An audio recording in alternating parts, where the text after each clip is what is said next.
Picture this. February 28th, 2026. American and Israeli warplanes are over Tehran.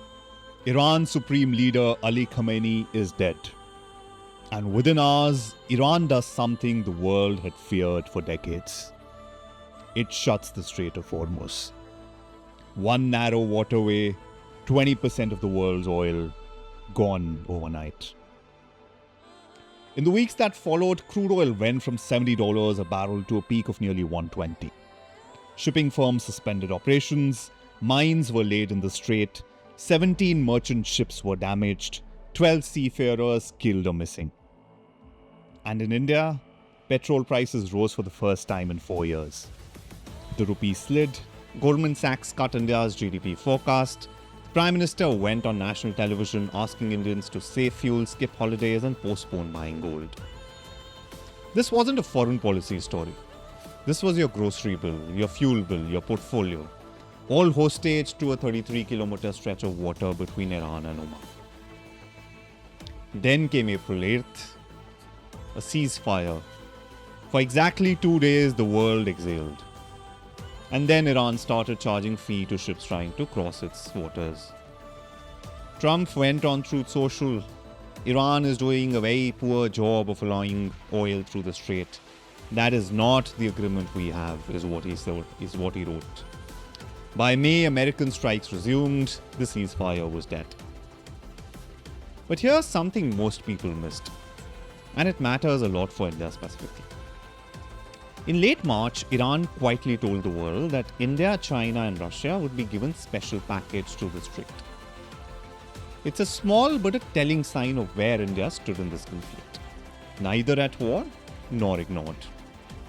India's diplomacy working in the background while Dalal Street watched every battle. And then, June 14th, Pakistan's Prime Minister Shehbaz Sharif steps forward. A deal has been reached. 16 words from Donald Trump on Truth Social, and they are worth quoting exactly. Ships of the world, start your engines, let the oil flow. On June 15th, Trump and Vice President Vance virtually signed the document. Iran's Parliament Speaker Ghalibaf signed for Tehran. The naval blockade lifted. The strait partially open. A formal ceremony is set for this Friday, June 19th in Switzerland. The ceasefire is extended for 60 days, with nuclear talks to follow. Markets moved fast, as was expected. The Sensex closed 736 points higher. The Nifty settled at 23,854. The Rupee gained 40 paise in one session. Brent crude fell to $83. Oil is still 20% above pre-war levels, but it is moving in the right direction. For India specifically, every $10 fall in crude saves roughly $1.5 million a month on the import bill. So the direction of travel matters, and right now it matters a great deal. But here's what you need to know before this feels like a clean ending. The strait still has mines in it. Trump himself said that it will be opened for mine removal only after Friday's signing, meaning full unimpeded shipping is still days away. On the other hand, Iran's nuclear stockpile, nearly 400 kilograms of near bomb-grade uranium, has not been resolved. It has been handed to a 60-day negotiation window. And Israel, well, its defense minister announced this week that Israeli troops will stay in southern Lebanon indefinitely, even as Iran has made a Lebanon ceasefire a condition of the deal. We've been here before.